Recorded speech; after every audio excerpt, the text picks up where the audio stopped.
Hola, ¿qué tal? Saludos a todos. Para los que no me conocen, mi nombre es el doctor José Pablo Cortés Navarrete, soy gastroenterólogo, participo en la formación del posgrado en gastroenterología, laboro en el Hospital Max Peralta, en el Centro de Detección Temprana de Cáncer, donde realizo estudios de detección temprana de cáncer de estómago, cáncer de colon, y me dedico a la realización también de ultrasonidos endoscópicos, tanto para patología benigna como para patología maligna del tracto digestivo y glándulas anexas. Lo que nos tiene hoy acá es que vamos a hablar un poquito acerca de las focalizaciones de la utilidad del ultrasonido endoscópico en las focalizaciones pancreáticas. Eh, Vamos a ver varios puntos de importancia al respecto y nos vamos a focalizar en cómo el ultrasonido endoscópico nos puede ayudar a dar un adecuado diagnóstico y a partir de ese diagnóstico un seguimiento a los pacientes que presenten alguna focalización pancreática. Nos vamos nos vamos a centrar básicamente en dos tipos de focalizaciones, las focalizaciones quísticas y los tumores sólidos del páncreas, ¿verdad? Desde que se tiene acceso a métodos diagnósticos y de estudio de las vísceras abdominales, llámese ultrasonido convencional, tomografía computada y resonancia magnética nuclear, nos damos cuenta que los tumores pancreáticos son frecuentes, no son tan raros. Y se ha encontrado que las lesiones quísticas tienen una frecuencia bastante alta, que en algunas series puede llegar hasta el 50% de las piezas de autopsia. La inmensa mayoría son asintomáticos y son hallazgos incidentales en algún estudio de imagen.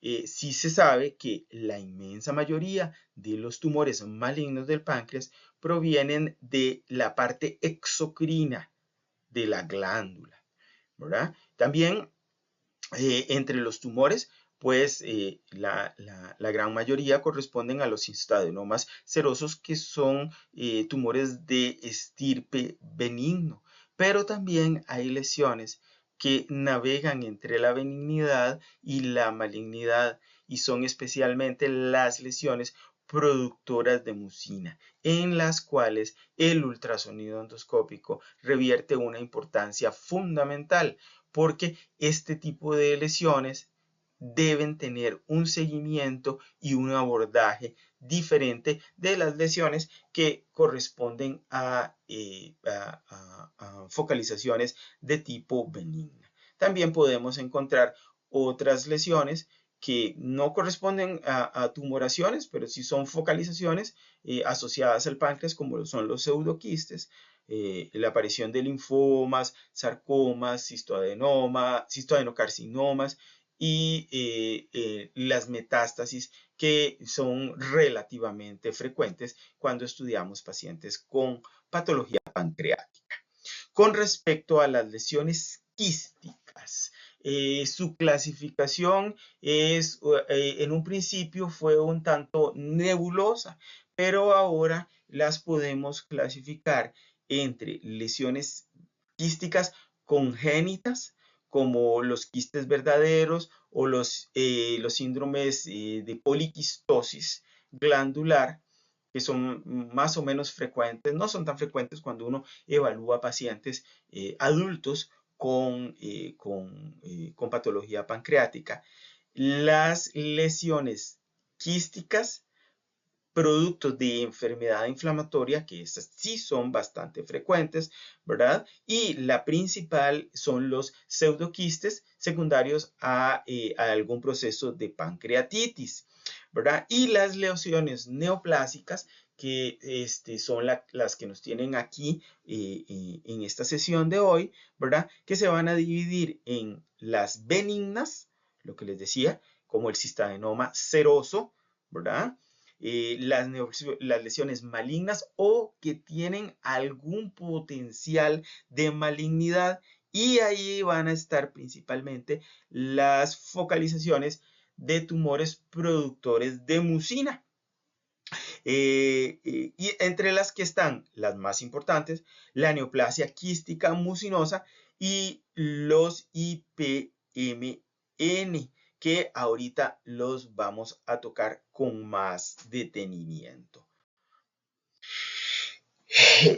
Vamos a focalizar la charla de hoy en las lesiones quísticas, que son las que tienen un manejo un poco más controversial y con las cuales nos van a solicitar mayor cantidad de intervenciones, ¿verdad?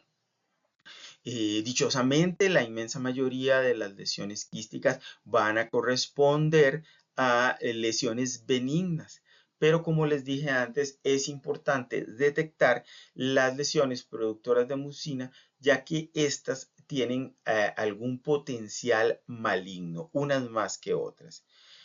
El diagnóstico morfológico, o sea, solo por la identificación de la lesión y ciertas características, es limitado, ya que la mayor parte de ellas no tienen una forma de presentación constante y pueden variar y además traslapar algunas de sus características visuales, ¿verdad? Por lo tanto, se han ideado otros métodos para poder diferenciarlas, y ahí es donde entra principalmente el ultrasonido endoscópico, cuando lo que se busca es tomar una muestra histológica o del líquido de la lesión. Y se ha ideado la forma de realizar la punción con aguja fina, ¿verdad? Ya sea la punción aspirativa o la biopsia por aguja fina, FNA para la aspiración y FNB para la biopsia. Y se ha considerado que es una práctica bastante segura, con bajo riesgo de sangrado, pancreatitis o infección, que son las principales complicaciones que podemos ver derivadas del procedimiento. En el manejo es importante considerar la clínica, el tipo de paciente en el que estamos haciendo el diagnóstico y también la incorporación de otras modalidades de imagen como forma de complemento del estudio, ¿verdad? Es importante determinar a cuál paciente al que se le encuentra una neoplasia quística hay que realizarle un ultrasonido endoscópico. No es a todos los pacientes, contrario a lo que piensa a lo contrario a lo que piensa la comunidad médica, inclusive en la comunidad médica dedicada al estudio de la enfermedad neoplásica del tracto digestivo. El ultrasonido endoscópico es un estudio invasivo, caro, con determinada cantidad de lista de espera, y aparte de eso es un estudio que al ser invasivo no carece de potencial de complicación. Es rara la complicación, pero se puede presentar. Y algunas veces cuando se presenta alguna complicación, esta puede ser fatal, ¿verdad? Entonces, hay que seleccionar muy bien a cuáles pacientes son a los que hay que realizarles ultrasonido endoscópico.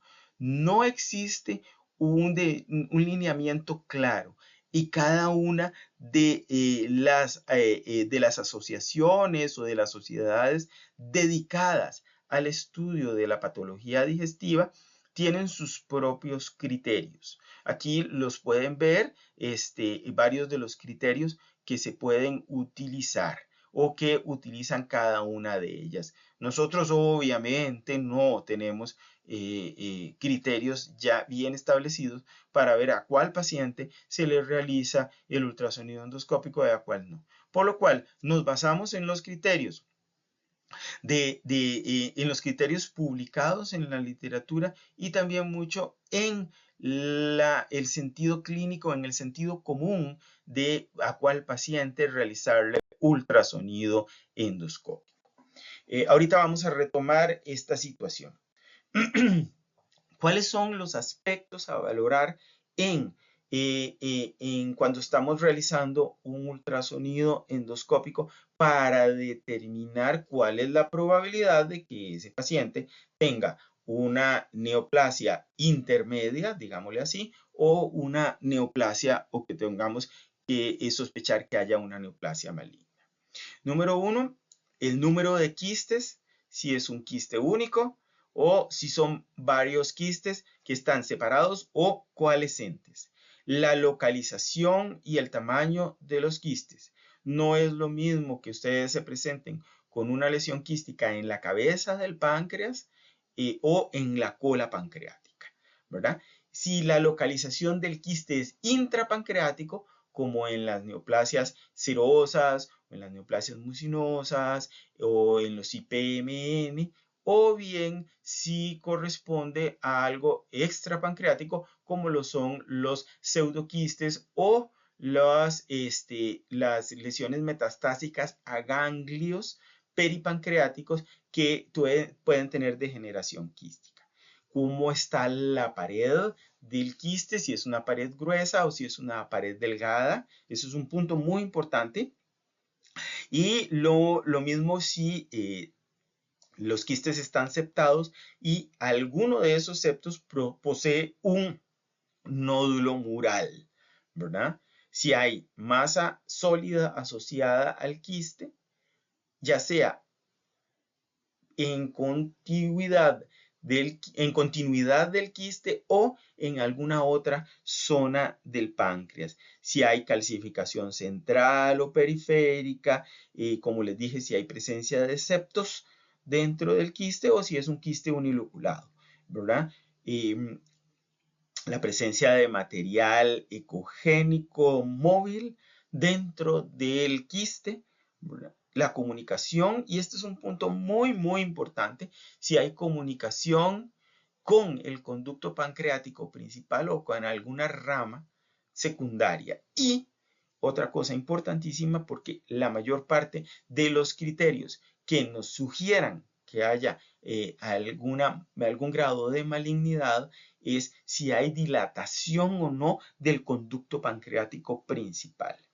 Y las relaciones con otros órganos, principalmente con las estructuras vasculares, como son la vena porta, los vasos esplénicos, el tronco celíaco y los vasos mesentéricos. Vamos a detenernos un poquitito en hablar de las neoplasias quísticas, por lo menos las más frecuentes y con las cuales vamos a tener más contacto en nuestra práctica clínica diaria, ¿verdad? Los cistadenomas serosos son relativamente frecuentes, se presentan usualmente en mujeres de edad media, localizados en la cabeza o en el cuello del páncreas. Tienen un potencial muy, pero muy, muy, muy bajo de malignidad. Se consideran como lesiones benignas, ¿verdad? Y dado el bajísimo potencial maligno, se considera que una vez hecho el diagnóstico, el paciente no va a requerir mayor seguimiento con métodos de imagen invasivos, ¿verdad? Lo típico es la imagen en panal de abejas con múltiples quistes, múltiples microquistes, ¿verdad? Heterogéneos en su tamaño y que pueden presentar una cicatriz central o una calcificación central. ¿Dónde radica el problema? El problema radica en que algunos de ellos pueden ser uniloculares, ¿verdad? Y no presentar la división en microquistes con pequeños septos en su interior, ¿verdad? Pueden presentarse como lesiones uniloculares que pueden hacer difícil el diagnóstico con respecto a las neoplasias quísticas mucinosas. Un punto importante es que no producen dilatación del conducto pancreático principal. Y eso es una cuestión importante que a tomar en cuenta. Vamos entonces ahora entrando a un tumor que es bastante frecuente y por el cual van a solicitar la inmensa mayoría de los estudios endosonográficos y corresponden a las neoplasias intraductales papilares mucinosas, IPMN. Creo que anteriormente les dije IPMN y no les dije qué significaba. Bueno, neoplasias intraductales papilares mucinosas. La sigla obviamente está en inglés, ¿verdad? ¿Qué es el punto importante? Este tipo de neoplasias sí se asocian a que tengan un potencial maligno, principalmente las que derivan de la rama principal o del conducto pancreático principal, del Wilson, ¿verdad? Donde se consideran lesiones premalignas. Hasta el 70% de algunas de estas lesiones en algunas series pueden evolucionar o ya tienen focos de displasia en su interior, ¿verdad? Por definición, comunican con la rama del conducto pancreático, con ramas secundarias o con el conducto pancreático principal. Y así es como se dividen y se clasifican. Se clasifican en deducto principal, de ramas secundarias o mixtas. Usualmente se presentan principalmente a nivel de la cabeza, del proceso uncinado o del cuerpo pancreático. Es importante que no deben existir criterios endosonográficos de pancreatitis crónica para hacer su diagnóstico. Si el paciente tiene pancreatitis crónica, el diagnóstico de IPMN se excluye. Esto es un punto que es un tanto controversial para algunos autores, ¿verdad? Como les dije, se divide en deducto principal, ¿verdad? En la cual lo que vemos es una dilatación abrupta del conducto pancreático principal y esta revierte una cuestión muy importante que tienen alto potencial maligno. O bien que se puedan producir de una ectasia de un conducto secundario, como estas que se ven acá abajo, ¿verdad? Y las mixtas, como les dije, que pueden tener una combinación de ambos, del principal y de secundarios. Pueden ser multifocales, es raro que sean multifocales, solamente he visto un caso en el cual la neoplasia fue multifocal y es muy importante que pueden tener formación de nódulos en las paredes del quiste o si forman septos, pueden tener nódulos. Y ahí es donde viene a hacer la diferencia que lo hace difícil de las neoplasias mucinosas del páncreas como tal. Las neoplasias quísticas mucinosas usualmente es un macroquiste, la mayor parte de las veces único, que se presentan en el cuerpo y en la cola pancreática. Son casi exclusivos de mujeres y se asocian usualmente a tumores glandulares o a neoplasias glandulares propias del aparato genital femenino. Como les dije, puede ser un solo quiste o varios quistes loculares o varios quistes que poseen septos. Y por definición tampoco no comunican con el conducto pancreático principal y tienen un potencial de malignidad intermedio, más o menos entre el 10 y el 15%. Hay otras lesiones quísticas también que son más raras. Los tumores neuroendocrinos pueden manifestarse como una lesión quística. No es frecuente que se presenten como una focalización quística, y los tumores pseudopapilares sólidos, que son relativamente raros, por lo menos hasta este momento, en la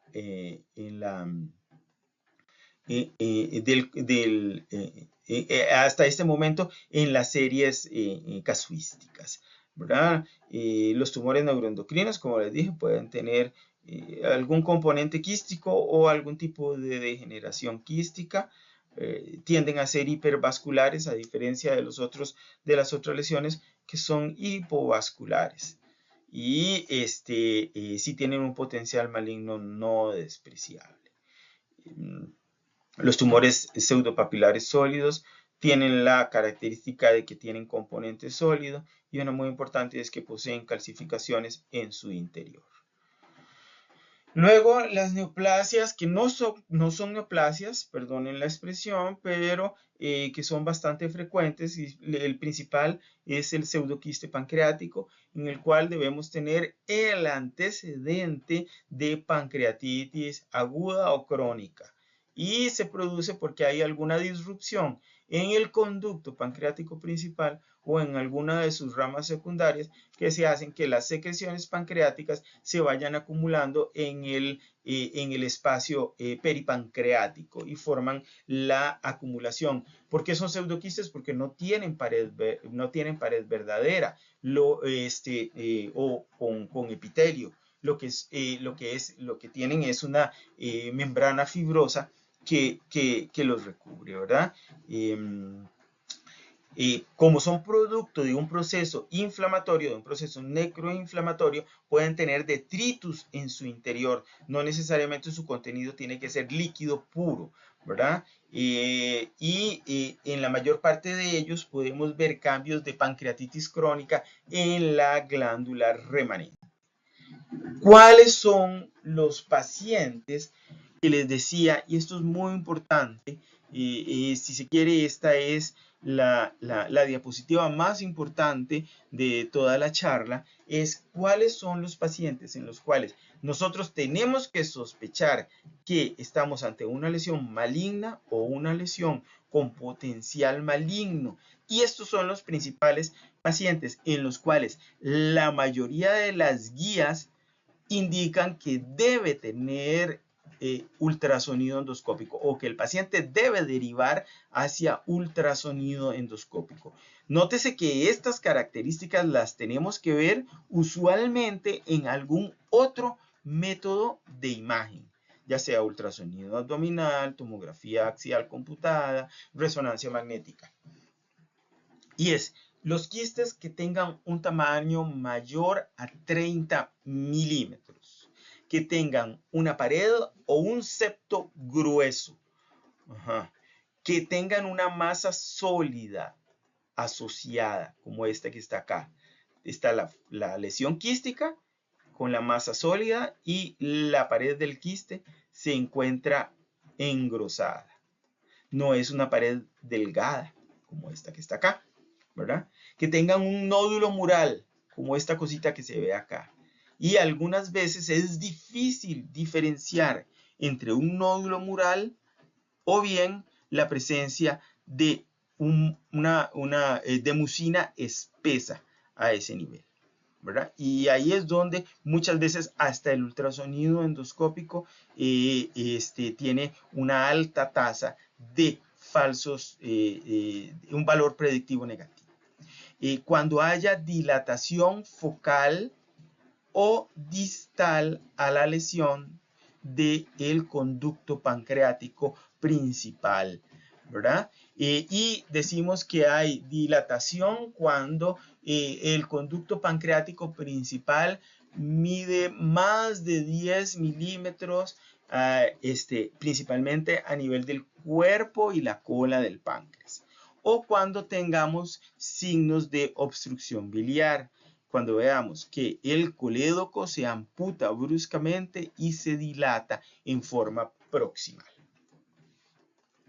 Estos son los signos de alarma que debemos tener presentes y en los cuales el paciente debe pasar a alguna otra modalidad de estudio. Bueno, una vez que hemos hecho el diagnóstico, como les dije, el diagnóstico morfológico tiene muchas limitaciones, especialmente porque los quistes comparten algunas características que pueden hacer difícil su diferenciación únicamente con métodos de imagen. Entonces, se han definido algunos criterios que nos pueden ayudar a determinar cuál es la naturaleza de esta lesión quística, ¿verdad? El problema con estos métodos es que tienen un bajo perfil diagnóstico para la malignidad, y esto es algo que tenemos que tener muy presente, porque la mayoría de los pacientes que nos refieren a realizar ultrasonido endoscópico, el médico tratante lo que desea es que nosotros le hagamos la diferenciación entre si esta neoplasia es maligna o benigna. Nosotros podemos sugerir que existe algún cambio que lo puede uno orientar, que haya alguna transformación maligna. Sin embargo, la certeza absoluta la tendremos cuando se tenga una confirmación histológica de esto. Y vamos a ver que esto no es tan fácil. Entonces, se han hecho algunas determinaciones en el análisis del fluido quístico para valorar si estamos ante la presencia de una neoplasia productora de mucina o no productora de mucina. Tengan esto muy presente, es muy importante. Cuando nosotros analizamos el antígeno carcinoembrionario, la amilasa, la glucosa de las lesiones quísticas, es para determinar o para poder discriminar si es una neoplasia productora de mucina o no. Ninguna otra cosa. ¿Ok? Con respecto a las mediciones de antígeno carcinoembrionario, ha sido un poco controversial el punto de corte a partir del cual podemos definir si la lesión es productora de mucina o no. La mayor parte de las publicaciones llegan al punto de 192 nanogramos por mililitro, que es la cifra que tiene mayor cantidad, mayores cifras de sensibilidad y de especificidad. Si la concentración de antígeno carcinoembrionario es menor de 192 nanogramos por mililitro, tenemos una probabilidad cercana al 80% de que esa lesión sea no productora de mucina. Entre mayor sea la cantidad de antígeno carcinoembrionario en el líquido del análisis, mayor es la probabilidad de que estemos ante un quiste productor de mucina. Con respecto al análisis de la glucosa, se ha visto que los tumores productores de mucina tienen valores de glucosa por debajo de 50 miligramos por decilitro. Si tenemos esa cifra en la concentración de glucosa, podemos decir con un muy buen grado de certeza que es un tumor productor de mucina. Menos de 50 miligramos por decilitro. Hay otras mediciones, principalmente pensando en ir más allá en el análisis de este tipo de tumores, análisis de las mutaciones en la citología de las mutaciones del ADN, ¿verdad? Sin embargo, ninguna de estas se realiza por el momento en nuestro país. La citología del aspirado tiene un bajo perfil diagnóstico para la determinación de malignidad o displasia. Sin embargo, cuando se reporta que hay displasia en las células del líquido del quiste, esto sí tiene un valor predictivo positivo muy alto para malignidad. Entonces, todos los líquidos que nosotros aspiremos deben ir a análisis bioquímico y a análisis citológico. Entonces, Al igual que a cuál paciente vamos a llevar a ultrasonido endoscópico, a cuál paciente en el cual está en ultrasonido endoscópico vamos a realizarle punción del quiste. No es a todos los pacientes a los cuales les vamos a realizar punción del quiste. Entonces, tenemos que utilizar algún método discriminatorio para definir esta situación. Al igual que a cuál paciente vamos a llevar ultrasonido, no hay consenso entre las varias guías, y aquí lo pueden ver, ¿verdad? Pero generalmente nos dejamos llevar o nos guiamos por las guías de la Asociación Americana de endoscopía, de endoscopía digestiva. Y estos son muy importantes, que sean nódulos de más de 3 centímetros de diámetro, que tengan nódulos murales, y que el conducto pancreático principal esté dilatado. En esto tampoco hay consenso, pero se dice que cuando hay una dilatación significativa del conducto pancreático principal, el paciente debe tener una punción del quiste, ¿verdad? O cuando hay una masa sólida asociada al quiste. Todos estos criterios tienen baja sensibilidad y baja especificidad. Sin embargo, queda en algunas ocasiones, queda a criterio del médico explorador si realiza o no la punción dado el contexto clínico del paciente. Esto es importantísimo. Si tenemos un paciente de 85 años con una lesión quística que se ha mantenido invariable durante los últimos 10 años, y en los cuales no presenta signos de alarma, no tiene como mucho sentido exponer al paciente a alguna complicación propia del procedimiento de punción. Son raras, pero cuando se presentan pueden tener un patrón de presentación abigarrado y en algunas personas puede ser fatal, principalmente cuando se produce pancreatitis o infección asociada a la punción, ¿verdad? Entonces hay que ser también cautos y fundamentar bien cuando vamos a realizar la punción del quiste. Hay otras modalidades para valorar las focalizaciones quísticas que se pueden complementar con el ultrasonido endoscópico o que utilizan el ultrasonido endoscópico como vía de acceso. No contamos con ellas por el momento en nuestro país, y una es hacer la citología, introducir un cepillo que mide menos de 1 milímetro a través de una aguja de 19G,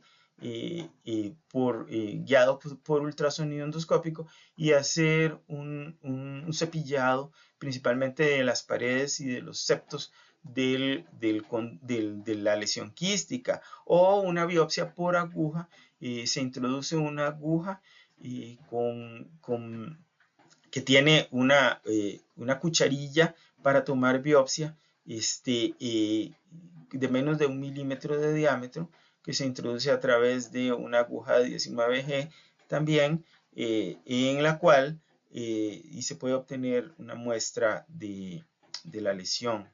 Sin embargo, estas se han asociado con una mayor tasa de complicación, principalmente hemorragia intraquística y pancreatitis secundaria, por lo cual ha habido controversia en su uso, especialmente porque la capacidad diagnóstica de estas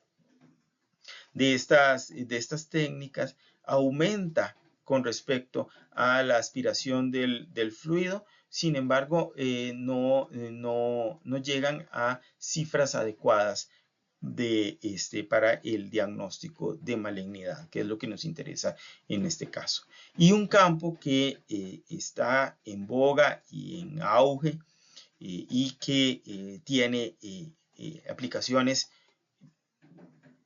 yo creo que sin fin y muy interesantes es el uso de la inteligencia artificial en la valoración de las imágenes de ultrasonido y que nos vayan a ayudar de acuerdo a los algoritmos que utiliza la inteligencia artificial a determinar o a diferenciar cuáles son las características que nos hacen sospechar de malignidad. Aquí yo les propongo un algoritmo de manejo de cuando nos encontramos ante una neoplasia quística, ¿verdad? Vamos a tocar los tumores sólidos del páncreas. No nos vamos a detener tanto como en las neoplasias quísticas, ¿verdad? Ya que con los otros métodos de imágenes podemos tener una sospecha bastante fundamentada de que estamos ante una neoplasia maligna, y sí, el ultrasonido endoscópico nos va a ayudar y enormemente, principalmente en la toma de biopsias de la lesión. Es la mejor modalidad que existe en estos momentos, ¿verdad? Y en la valoración de las lesiones, principalmente en las lesiones pequeñas que tienen un diámetro de menos de 20 milímetros, ¿verdad? Cuando se sospecha de tumores neuroendocrinos, es la modalidad más sensible y específica, ¿verdad? Y nos puede ayudar en ciertos puntos del estadiaje del cáncer de páncreas. Sin embargo, tengan presente que el arma más sensible y específica para estadiar a un paciente con cáncer de páncreas es la tomografía computada. Solamente en un par de situaciones el ultrasonido endoscópico es superior al TAC en términos de sensibilidad y especificidad, y es en la valoración de la invasión de la vena porta y en el diagnóstico de la ascitis de pequeño volumen. La ascitis de pequeño volumen, la tomografía es muy poco sensible para su determinación. Y como les dije, la toma de biopsias guiados por ultrasonido endoscópico es el gold estándar para la toma de histología. Entonces lo que vamos a hacer es como un checklist cuando encontramos o cuando nos estamos presentes ante una tumoración sólida del páncreas, ¿verdad? Y cuáles van a ser los puntos a evaluar y cómo los tendremos que evaluar. Cuando tenemos el tumor en sí, ¿qué es lo que nos interesa valorar del tumor? ¿Cuáles son las dimensiones máximas de esa lesión? ¿Cómo son los bordes? Si son bordes regulares o irregulares, si está bien definido o mal definido. ¿Cuál es su ecogenicidad? Es típico que el cáncer de páncreas, el cáncer exocrino del páncreas, sea hipogénico y de bordes irregulares y mal definidos. Tienden a ser lesiones redondeadas. Si hay o no estructuras quísticas asociadas, lo que nos puede ayudar a determinar cuál va a ser o cuál ha sido el origen de esa neoplasia, si produce o no dilatación del conducto pancreático principal, dilatación distal a la lesión, ¿verdad? Y obviamente vamos a tomar muestra histológica de esa lesión guiados por ultrasonido, que es un método bastante sensible, bastante específico y con una baja tasa de complicaciones.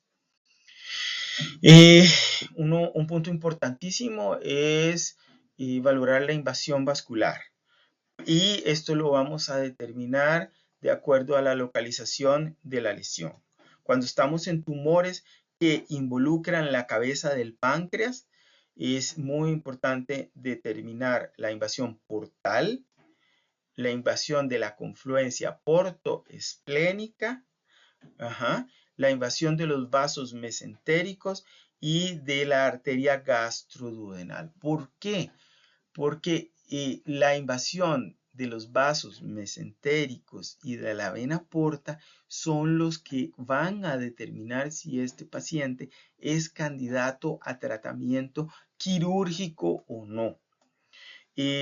A veces nos piden, y esto deriva de que en la tomografía se puede calcular el porcentaje de invasión circular de la vena porta especialmente. Entonces es común que vean en los reportes de tomografía que invade más del 50% la circunferencia de la vena porta. Eso no se puede determinar por ultrasonido endoscópico convencional, a menos de que tengamos reconstrucciones tridimensionales, que eso todavía no lo tenemos en las máquinas con las que contamos en nuestro país. Los tumores propios del cuerpo, si hay invasión del tronco celíaco, de la arteria mesentérica superior, de la confluencia portal, de la arteria hepática y los vasos esplénicos. Y es muy importante en los tumores de la cola, los tumores sólidos de la cola, si están involucrados los vasos esplénicos. ¿Cómo sabemos cuando hay afectación de alguna estructura vascular?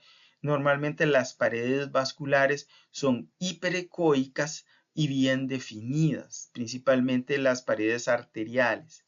Y entonces se debe formar, para decir con certeza que el vaso está o no está involucrado, se debe ver que existe una interfase clara entre el tumor y la estructura vascular. Y un punto importante, principalmente cuando hay invasión de la vena porta, es que se forman colaterales, principalmente de los vasos esplénicos y de los vasos del fondo gástrico, que nos dicen que la probabilidad que exista de invasión de la vena porta es muy alta. Otro de los puntos es la valoración de las metástasis linfáticas, ¿verdad? Es muy importante las metástasis al tronco celíaco, a las regiones peripancreáticas, también definiendo si las metástasis son a nivel de la cabeza, del cuerpo o de la cola. Las metástasis que están periportales o en el ligamento gastrohepático. Las metástasis que están obviamente retroperitoneales en el espacio intercavo aórtico, y las neoplasias, las metástasis a nivel mediastinal. ¿Cómo son los ganglios metastásicos? En general, cuando ustedes vean un ganglio redondeado, hipoecoico o anecoico, con un halo hiperecoico bien definido y de más de 5 milímetros de diámetro, es casi seguro que ese ganglio es metastásico. Paradójicamente, cuando ustedes vean ganglios bien bonitos, bien definidos, bien redondeados, esos ganglios muy probablemente sean metastásicos. Cuando vean ganglios irregulares, heterogéneos, con áreas hipoecoicas y áreas hiperecoicas, independientemente del tamaño, es muy probable que esos ganglios sean inflamatorios. La valoración de las porciones examinadas del hígado, que son parcialmente el lóbulo derecho a nivel del bulbo duodenal y el lóbulo izquierdo a nivel del estómago, van a ser si hay presencia o no de metástasis hepáticas, y esto también es útil para la toma de biopsia, porque eso va a determinar el pronóstico del paciente, ¿verdad? ¿Y cómo son las metástasis? Las metástasis usualmente son nódulos redondeados, hipoecoicos y bien definidos. La presencia de ascitis, especialmente ascitis de pequeño volumen, que se va a ver como un triángulo, disculpen, como un triángulo hipoecoico o anecoico, justamente exterior a la pared gástrica o a la pared duodenal, y algunas veces que se ve en contacto y separa a la superficie hepática. Se puede realizar punción y análisis de este líquido para ver si existen células malignas ahí, porque eso nos habla de que esto es secundario a metástasis peritoneales, porque otra causa de ascitis en este tipo de pacientes es por la oclusión venosa crónica, principalmente en los cuales tienen invasión de la vena porta o trombosis portal. Ya con todos estos elementos, nosotros podemos realizar el estadiaje del paciente con cáncer de páncreas. Nosotros vamos a ver la mayor parte del estadiaje se va a limitar a la parte izquierda de esta tabla, con la franca excepción de si encontramos metástasis a nivel esplénico o metástasis a nivel hepático, que podemos valorar a través de ultrasonido endoscópico, pero es muy difícil determinar si tenemos metástasis pulmonares o metástasis en fondo de saco u otro tipo de metástasis. Por lo tanto, es lo que les decía, que el mejor método para completar el estadiaje del cáncer de páncreas es la tomografía computada, que puede valorar principalmente las metástasis a distancia. Y de acuerdo a eso clasificamos al paciente en estadios, y eso nos va a dar el pronóstico de este tipo de enfermos. Vamos a llegar a la etapa de conclusiones, en las cuales podemos decir que el ultrasonido endoscópico es un arma muy útil en el contexto de las focalizaciones pancreáticas, pero no es la única voz cantante. Es un complemento de otros estudios, como lo son el ultrasonido convencional, la tomografía computada y la resonancia magnética nuclear, especialmente en la valoración de los pacientes con cáncer de páncreas que puedan tener enfermedad metastásica a distancia. Tienen excelente sensibilidad en lesiones que sean menores a los 20 milímetros, ¿verdad? Como muchos de los estudios que nosotros realizamos, es operador dependiente, tiene mucho que ver la experiencia y ciertas condiciones propias del paciente y propias del explorador que van a hacer que el estudio sea operador dependiente. Es útil en la caracterización de las lesiones quísticas con las limitaciones de las que ya hablamos, y se puede utilizar para obtener una caracterización bioquímica e histológica de las lesiones quísticas, especialmente. Para las neoplasias sólidas es el mejor método que tenemos en estos momentos para la toma de muestra histológica, y siempre, como les digo, siempre el ultrasonido endoscópico es el complemento de la clínica y de otros estudios de imagen y extensión. Con esto concluyo.